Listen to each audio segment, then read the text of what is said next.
making the time for it. So now we are recording in progress. And for those of you who don't know me, my name is Patrick McQueen. I am a real estate attorney here in Arizona. Been doing this for 18 years. Our firm handles all sorts of real estate transactional matters, all sorts of real estate litigation matters, both on the commercial and on the residential side.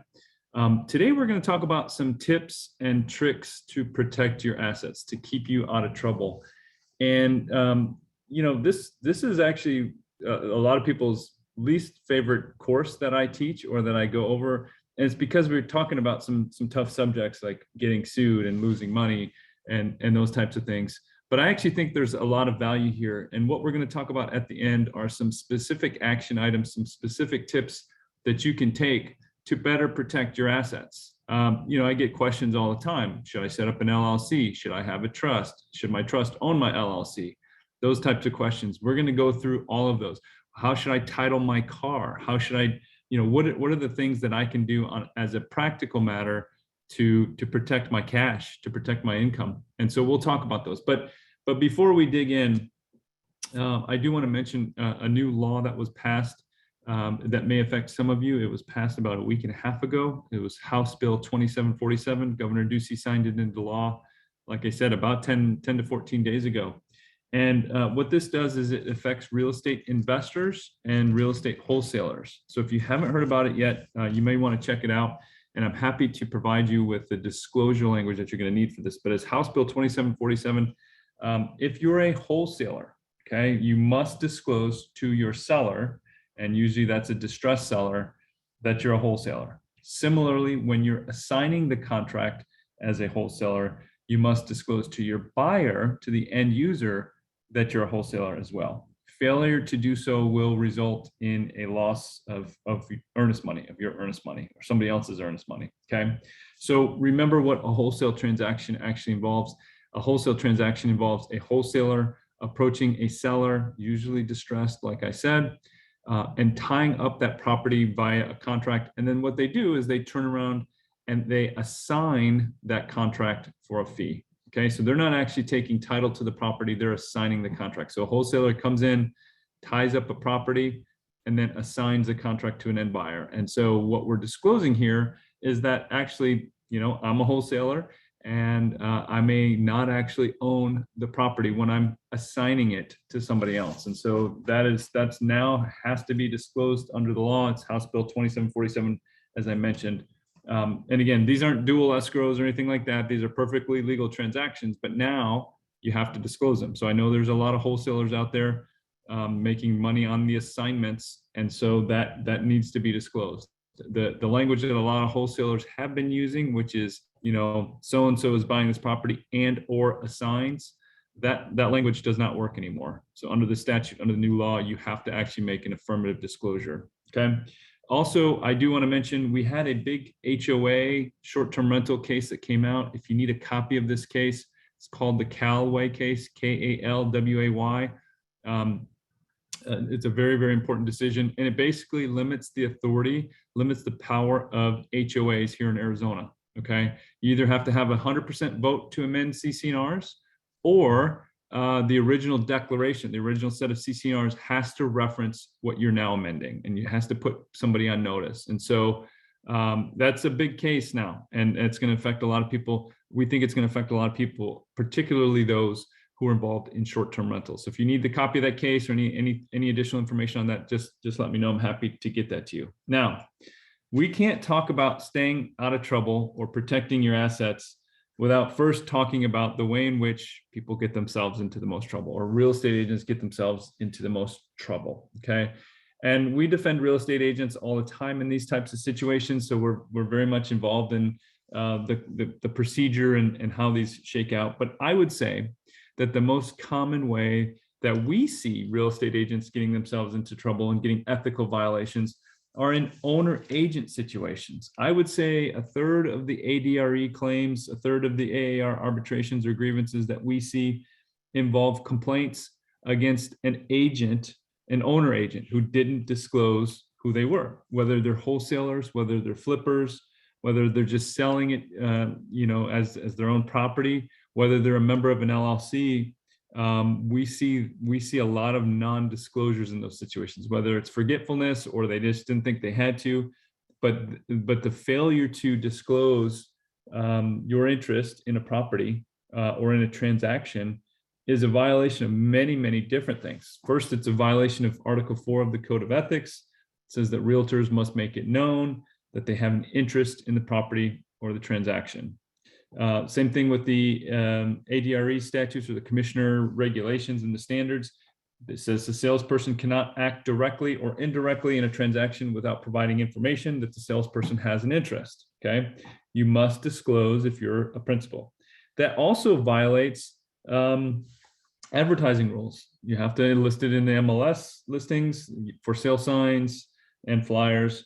Any salesperson advertising their own property for sale must disclose their salesperson status. Okay. And if you are part of an LLC, if you're a member of an LLC, you've got to disclose that as well. Okay. So again, you got to place the words owner agent in the ad. You've got to disclose the fact that you're related to this transaction. Okay. And that's where we see a lot of agents goofing up. Second spot where we see agents goofing up comes in the term in bad advertising. Okay, bad advertising, bad marketing, and I'll kind of get into what I mean. I'll give you some examples, but that gets agents into trouble in terms of lawsuits and Arizona Department of Real Estate violations. Okay, poor choices of words is what we're really talking about here. If something is not new, don't say it's new.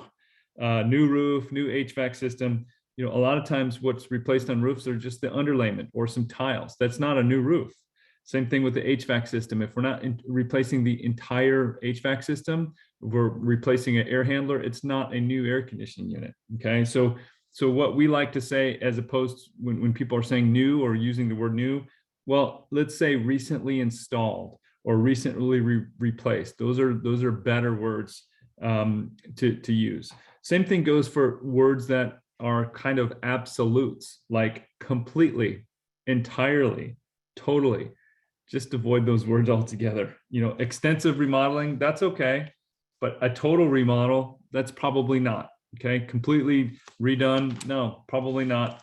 Extensive remodeling, again, probably okay. So the way in which agents get themselves into trouble first is by failing to disclose their status in a transaction.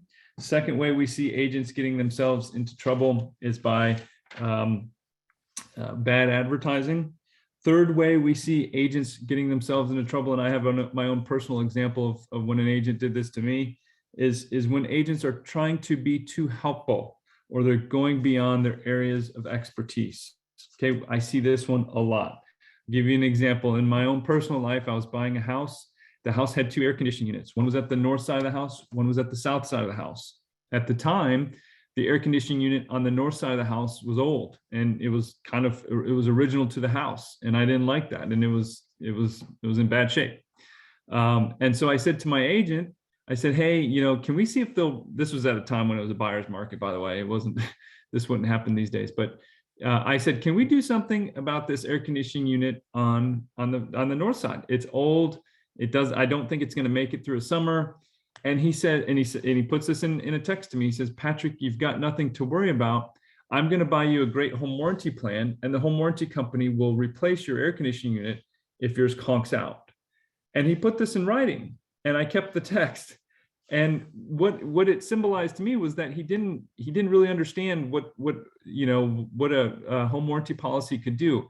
In this particular situation, I don't think a home warranty company would have replaced it or would have gotten me a new air conditioning unit, but he basically guaranteed it for me. So he was trying to be helpful.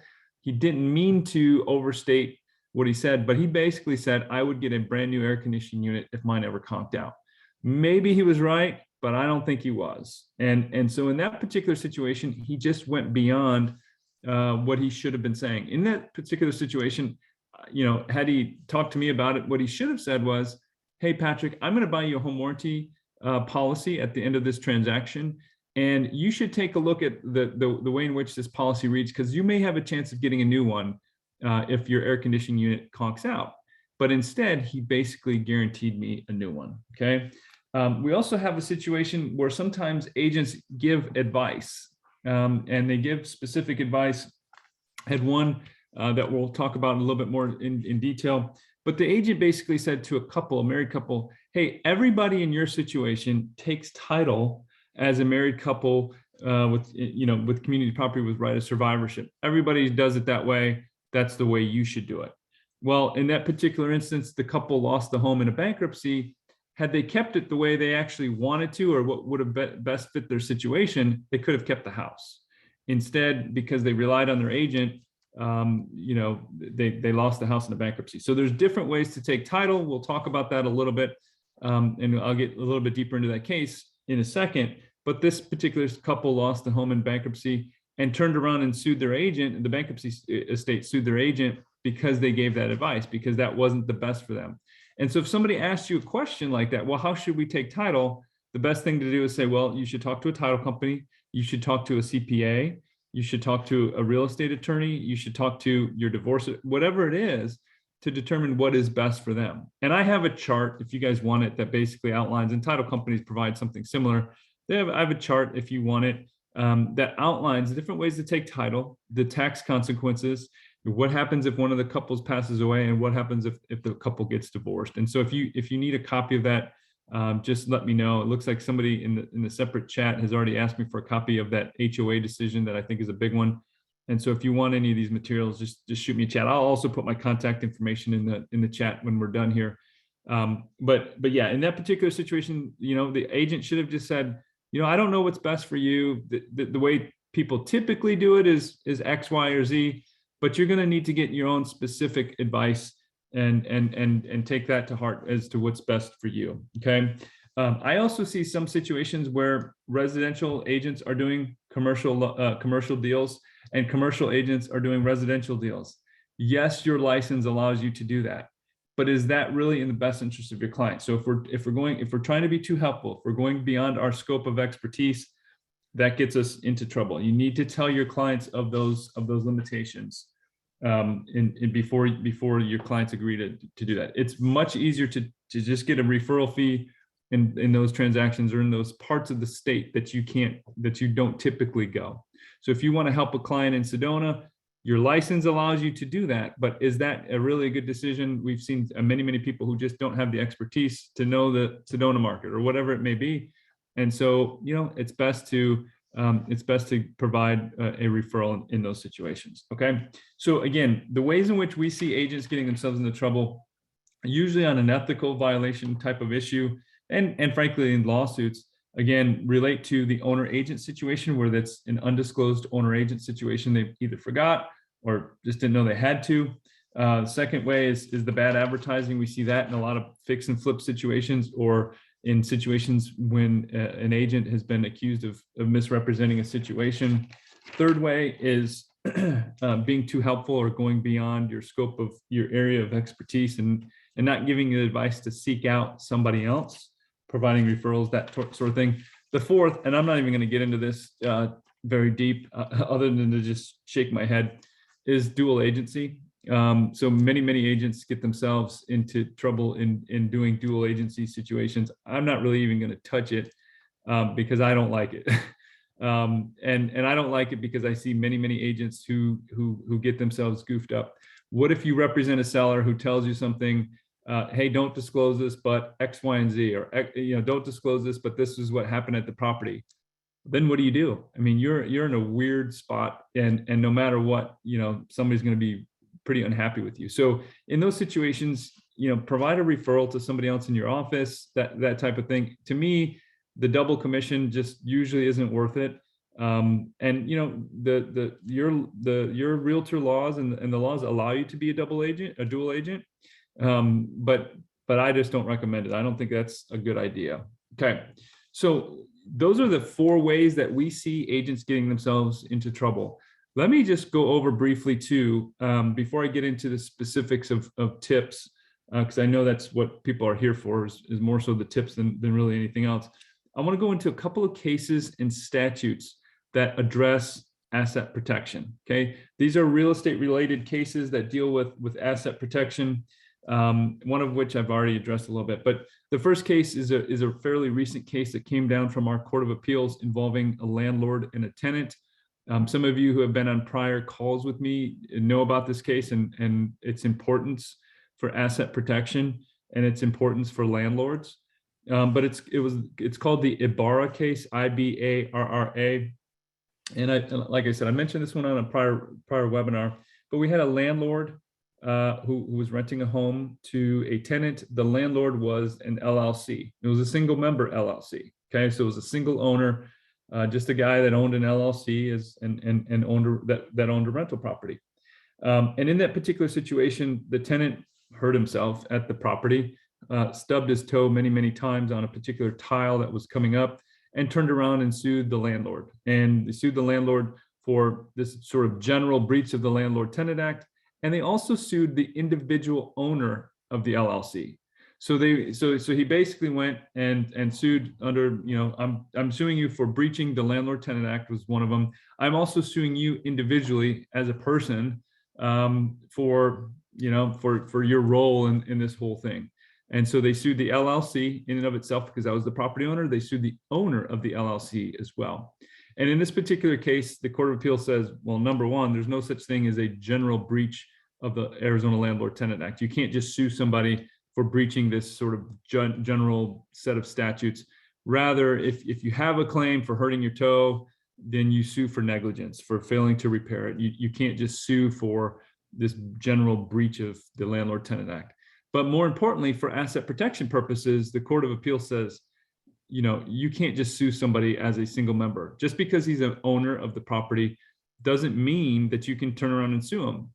You can sue the LLC, certainly, but you cannot sue the individual owner of the LLC. And so for us as practitioners and in getting in, being a real estate attorney, this is very important for us because what we saw in other states, California, Colorado, was some eroding protection for owners of limited liability companies, okay? Eroding protection for landlords.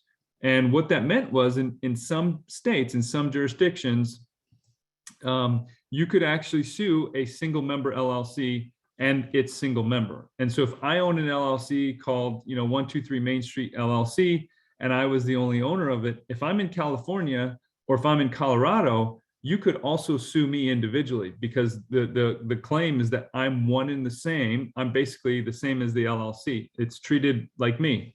Well, here in Arizona, no, that's not the case. And the Court of Appeals said, no, we still recognize protections afforded by LLCs. And so the idea there is, hey, this is a good asset protection tool. Always use an LLC or some sort of entity as an asset protection tool. And that's what that case stands for. So in Arizona, under Arizona law, we still have protection in situations in which you have an LLC. So that's good.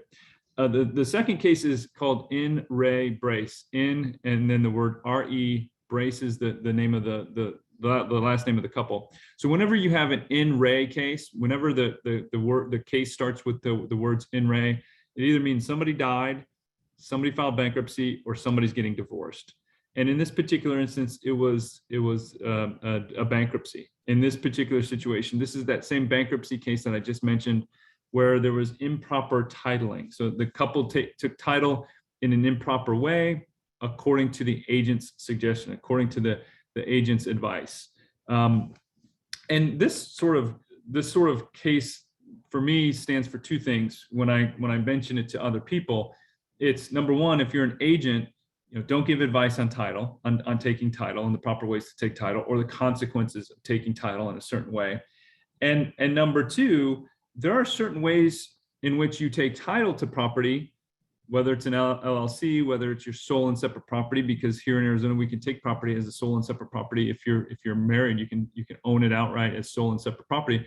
There are certain ways under Arizona law that will actually protect the property, protect your assets if you're taking title properly, okay? And so this case, again, stands for two propositions. Number one, if you're an agent, let's not give title advice. Let's not tell people how to take title. You can give them the source of information, but let's not tell them exactly the consequences. And number two, there are certain ways in which a married couple, an individual can take title to an asset, whether it's real estate or any other asset, that can protect them from creditors, and that's where you may want protection from.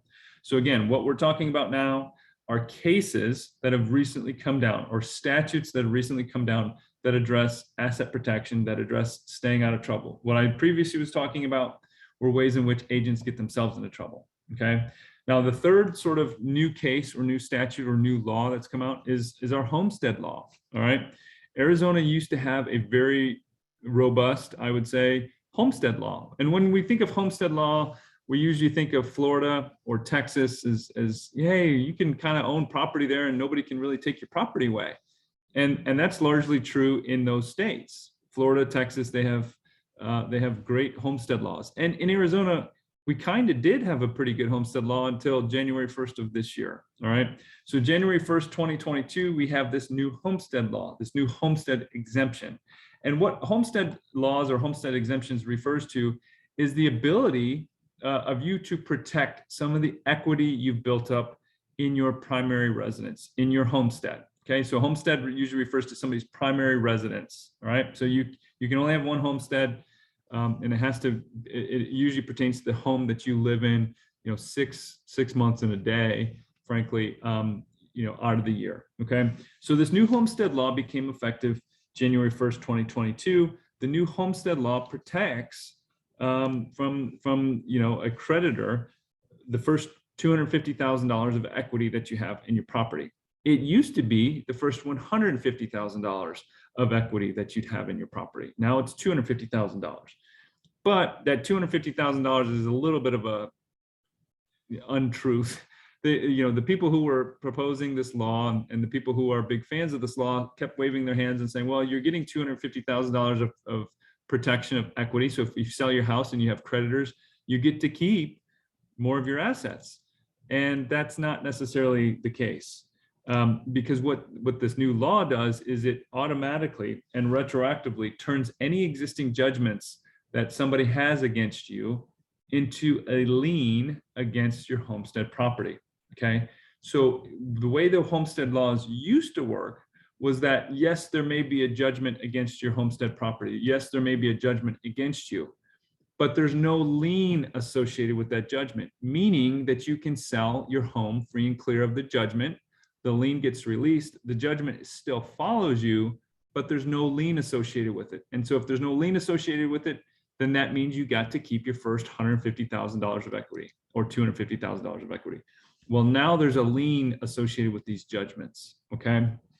And so yes, the protection has increased, but now if there's judgments out there, they actually mean something. And whereas in the past they weren't liens, they are now liens. So we've really changed Arizona law. I don't know that you can even call this a homestead exemption or a homestead law.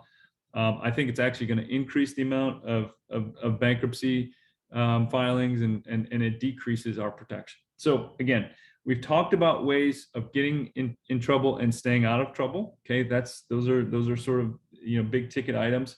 We've talked about the new cases that have come down.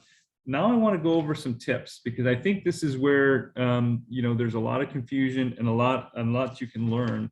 And I also have kind of a worksheet on this stuff, so that if you ever need a worksheet to know where, hey, maybe I should title my assets like this, maybe I should do it this way, this may be helpful for you. Okay, so these are the tips for staying out of trouble, or tips for asset protection. So, and when I talk about asset protection, what I'm talking about are getting homes and getting property, whether it's a car, whether it's collections, whether it's cash, whatever sort of assets, high risk endeavors, out of your own personal name, putting them in the name of an entity that you can control. Okay, if it's owned by an entity, it's not owned by you personally, well, then the likelihood that they could take personal assets is much more diminished. So we're segregating assets. That's what we're really talking about here.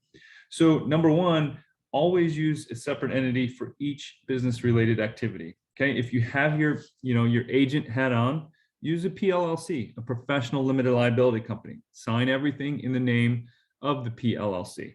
Okay, if you're an investor, if you're a flipper, if you're a landlord, have an LLC for that. Okay, don't use your PLLC for that. And these are separate activities. They have separate risk profiles. They have separate things that can happen to you. And so to me, if you're a real estate agent and you're actively involved in your own transactions, you need to use an LLC. You need to disclose that you're part of that LLC as well. But if you're acting in giving clients advice, you're using your PLLC hat. So sign everything in the name of your PLLC. Okay, so definitely, I think a PLLC is a great idea for agents. Those are set up pretty easily. You have to use your first name and your last name, PLLC, and you have to fill out some paperwork with the ADRE and the Arizona Corporation Commission, but it's pretty easy. If you need a chart on how to set those up, I can get you that as well. Okay, so that's tip number one. Always use a separate entity, whether it's a PLLC for your agent work or an LLC for your flips, for your investments, whatever that may be, your landlord stuff. Number two is have the appropriate documents to support the existence of these entities. Okay, so to set up an LLC, you usually need to have articles of organization. You need to have an operating agreement. You need to deed the property to the LLC. That's where we see a lot of people goofing up. They'll say, hey, Patrick, I set up this LLC. I'm protected, right? And the answer is no, because the LLC owns nothing until such time as you convey assets to the LLC. So the next step in doing anything is conveying your interest in the property to your LLC or your client doing that. Okay, you have to do that. Otherwise, if the LLC owns nothing, there's no protection. You just set up an entity for $800 and it didn't do you any good. Okay. Now, if it's a PLLC, the professional limited liability company that you're setting up for your real estate agent work, you need to have ADRE approval before you do that. Okay, and that's pretty easy to do. The third bit of advice that I have is insurance. Whether it's for your personal LLC or your agent PLLC, make sure you're covered. All right. For an LLC, if it's a landlord policy you need, make sure you have the appropriate landlord policy. Make sure you're talking to the appropriate insurance agent to get you exactly what it is you need. Same thing goes for your PLLC, right? You're going to want to have E&O insurance, errors and omissions insurance. That basically protects you if you goof something up, if you give somebody a bad comp, if you don't price something correctly, if you make a misstatement, somebody relied on you. You want to have E&O insurance, errors and omissions insurance, to cover you. A lot of you are covered by your broker's E&O, but you still may want to have a conversation with your broker to make sure that there's adequate E&O to protect the situation. Because I've had situations where a broker has insurance, but it's gone by the time your claim comes up because the broker had a lot of claims that year. And so if there's no E&O insurance, you may be able to buy your own supplemental policy. Okay, so if you're doing a lot of transactions, you're going to want to make sure you have E&O. All right, so have an umbrella policy for your businesses, have a landlord policy. Make sure if you're doing a lot of real estate transactions that you have an E&O policy so that you're not going to be sued personally, or if you are sued personally, your E&O kicks in. Okay. Fourth thing is, stuff that we kind of talked about. We discussed it a little bit earlier.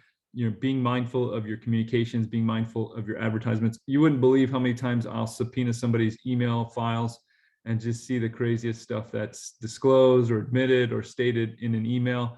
Anything you say to your clients, anything you say to the opposing or the other agent on the other side is discoverable. Anything you say to an attorney is actually not discoverable because there's an attorney-client privilege. But anything you say to your spouse, anything you say to your friends in an email, in a text, whatever, it can be discovered. And so, pick up the phone. So many times people just don't pick up the phone. The fifth thing is don't give advice, right? You don't need to give advice on stuff that's outside of your areas of expertise.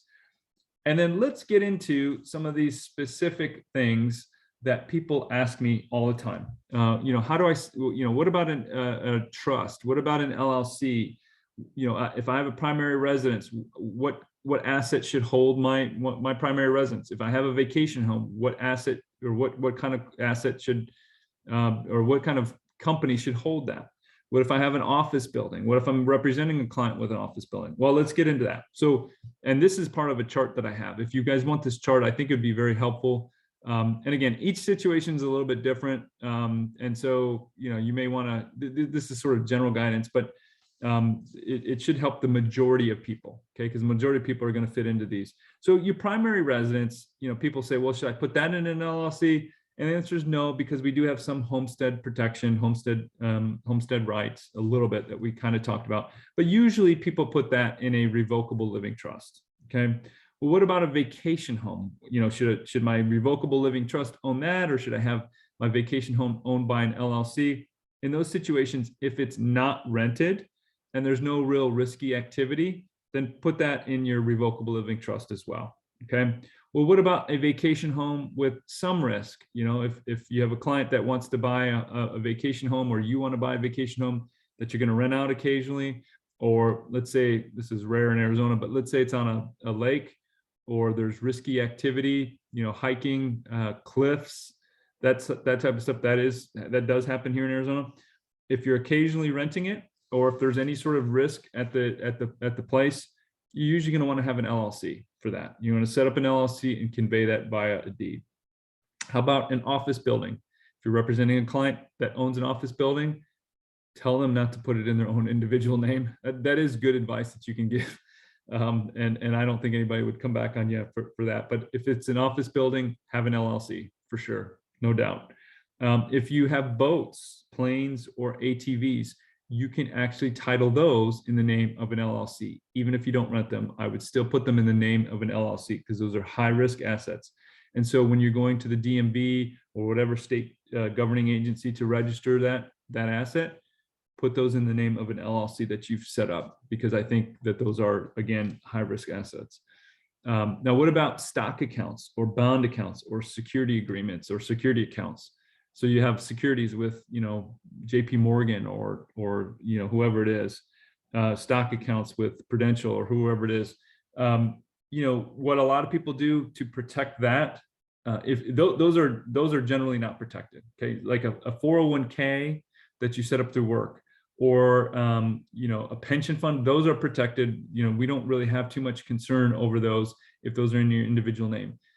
Because those are set up under our statutes as retirement accounts. And so those are going to have some asset protection to them. But if it's just a regular stock account that you're contributing $500 a month or $50 a month or whatever it is, if it's just a regular old stock account, in those situations, there's no asset protection for those. And so the way you protect them is if you have you can set them up through a family limited partnership and convey them to a family limited partnership. That's really the only way to protect those. It's tough to protect those types of assets on an asset protection basis. You really can't, you know, convey them to an LLC, and that just won't do much good. The family limited partnership is usually the route that people go. Same thing goes for life insurance and annuities. So people are like, well, you know, are my life insurance policies safe? Are my annuities safe? The general answer is yes. What you normally would do in those situations is your spouse would be the primary beneficiary. And then what you could do with a contingent beneficiary is assign those to your revocable living trust.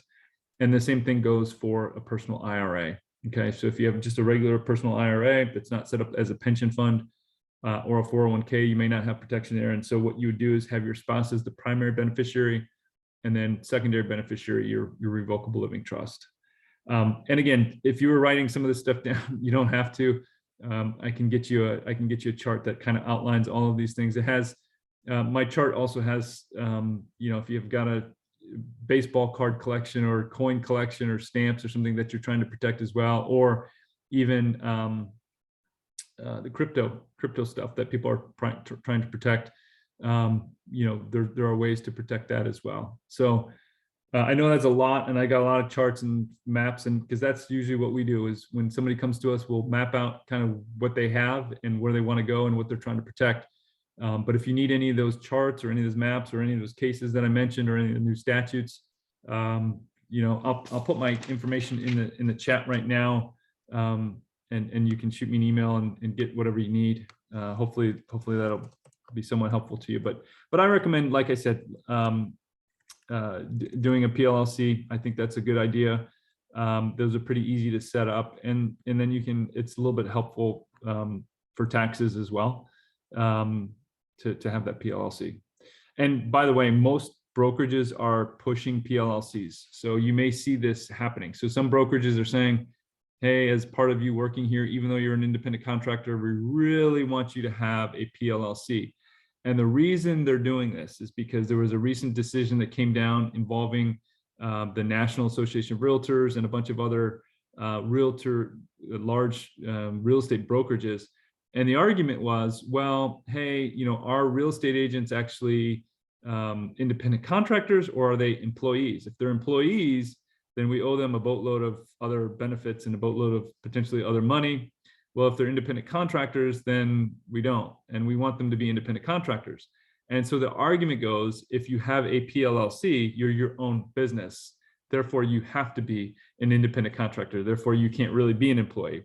And so we see a lot of brokerages now pushing their agents to become PLLCs, to operate through a PLLC, and it's largely based on that case and the distinction between whether agents are, employees or independent contractors. So everybody that has a say in the brokerage operations really wants them to be independent contractors, which is what they've traditionally been, which is what agents have traditionally been.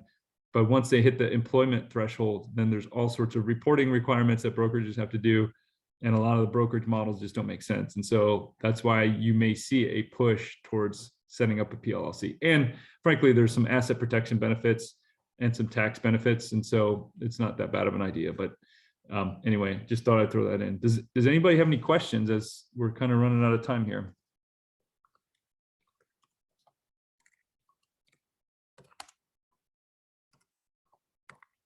Well, you guys are easy. Take it in easy on me.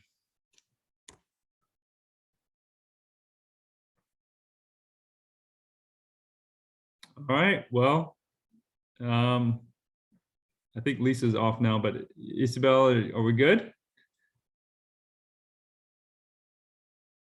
We are good. If there is no questions, we are good. I'm going to stop the recording. Awesome. Have a great weekend, everybody. Or week. Rest your week. See you later. Thank you, Patrick. You bet.